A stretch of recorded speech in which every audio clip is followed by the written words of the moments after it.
अक्सर ऐसा लगता है ना कि पैसे में पहले जैसी बात नहीं रही। मतलब जितनी चीजें कल खरीद पाते थे उतनी आज नहीं आ पाती।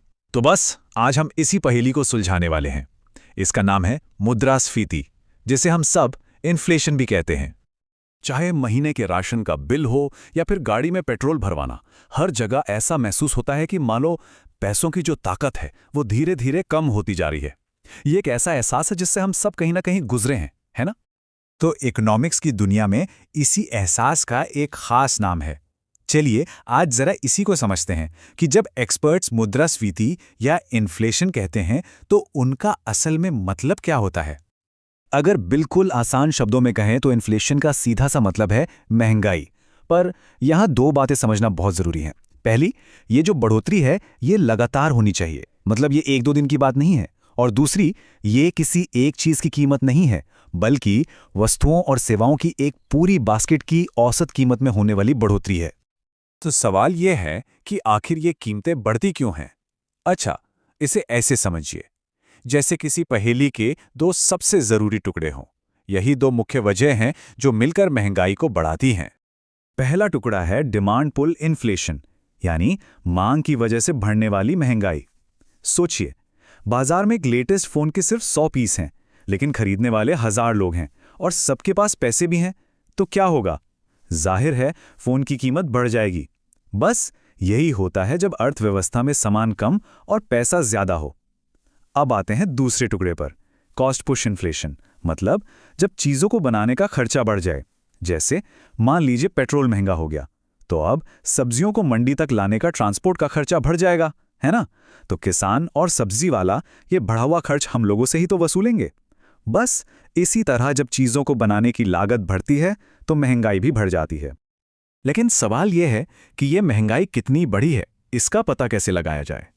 इसके लिए इकोनॉमिस्ट्स इकोनॉमी का थर्मोमीटर इस्तेमाल करते हैं, और भारत में ऐसे दो मेन थर्मोमीटर हैं, WPI और CPI। पहला है WPI, यानी होलसेल प्राइस इंडेक्स। ये थोक बाजार की नब्ज पकड़ता है, मतलब जहां एक बिजनेस दूसरे बिजनेस को सामान बेचता है। दूसरी तरफ है CPI, यानी कंज्यूमर प्राइस इंडेक्स। ये उन कीमतों को मापता है जो आम लोग अपनी रोजमर्रा की जरूरतों के लिए चुकाते हैं। और यही वो आंकड़ा है जो सीधे घर के बजट पर असर डालता है, क्योंकि यही बताता है कि किराया, खाना पीना और बाकी जरूरी चीजें कितनी महंगी हो रही हैं। तो अगर WPI की बास्केट को देखें तो इसमें करीब करीब 64% हिस्सा तो सिर्फ मैन्युफैक्चर्ड आइटम्स का है। इससे ये साफ पता चलता है कि देश की फैक्ट्रियों और कारोबारियों के लिए लागत कितनी बढ़ रही है। अब जरा CPI की बास्केट पर नजर डालिए। ये हम सबकी कहानी कहती है। इसमें सबसे बड़ा हिस्सा, मतलब लगभग 46% खाने पीने की चीजों का है। और यही वजह है कि जब भी प्याज और टमाटर के दाम बढ़ते हैं तो आम आदमी की जेब पर इसका असर सबसे ज्यादा महसूस होता है। तो अब सवाल ये उठता है कि क्या महंगाई नाम के इस जानवर को काबू में किया जा सकता है? तो जवाब है हाँ, बिल्कुल। और ये जिम्मेदारी मुख्य रूप से देश के सेंट्रल बैंक यानी भारतीय रिजर्व बैंक RBI की है। साल 2016 से RBI एक खास स्ट्रैटेजी पर काम कर रहा है, जिसे कहते हैं फ्लेक्सिबल इन्फ्लेशन टारगेटिंग। इसमें होता यह है कि सरकार और RBI मिलकर महंगाई का एक लक्ष्य तय करते हैं। और हाँ, यहाँ फ्लेक्सिबल यानी लचीला शब्द बहुत जरूरी है। इसका मतलब यह है कि ये कोई पत्थर की लकीर नहीं है। इससे RBI को इकोनॉमी में अचानक आने वाले उतार चढ़ाव से निपटने में थोड़ी आसानी हो जाती है। और वो मैजिकल नंबर है 4%। जी हाँ, RBI का मेन टारगेट महंगाई दर को 4% के आसपास रखना ही है। लेकिन जैसा अभी हमने बात की, ये टारगेट फ्लेक्सिबल है। RBI के पास महंगाई को 2 से 6% के एक बैंड के अंदर रखने की छूट होती है। इसे महंगाई का सेफ जोन भी कह सकते हैं। जब तक इन्फ्लेशन इस दायरे में रहता है तब तक सब कंट्रोल में माना जाता है। तो सवाल है, क्या ये स्ट्रैटेजी काम आई? चलिए आंकड़े खुद बताते हैं। FIT लागू होने से पहले के 5 सालों में एवरेज इन्फ्लेशन रेट 5.7% था, लेकिन इसके लागू होने के बाद अगले 5 सालों में ये घटकर सिर्फ 3.47% पर आ गया। ये एक बहुत बड़ा सुधार है और इस पॉलिसी की सफलता को साफ-साफ दिखाता है।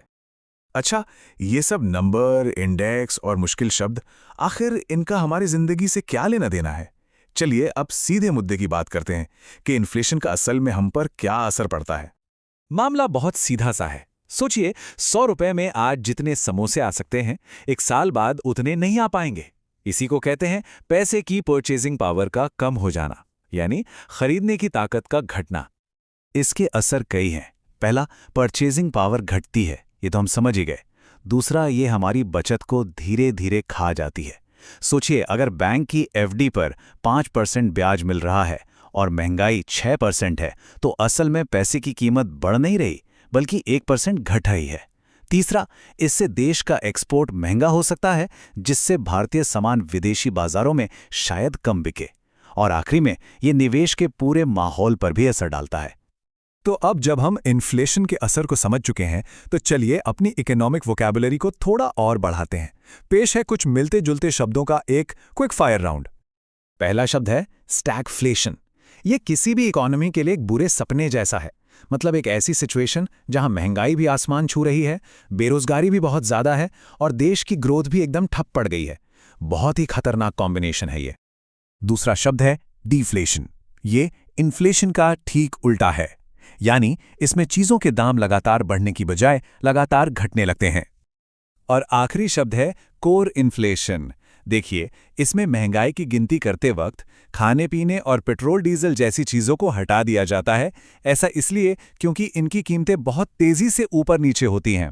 इनको हटाने से महंगाई के असली लॉन्ग टर्म ट्रेंड को समझने में मदद मिलती है। और अब जाते जाते एक सवाल सबके लिए। सुनने में तो चीज़ों का सस्ता होना यानी डिफ्लेशन बहुत अच्छा लगता है ना? तो फिर ज़्यादातर इकोनॉमिस्ट्स इसे इन्फ्लेशन से भी ज़्यादा खतरनाक क्यों मानते हैं? इस पर सोचिएगा ज़रूर।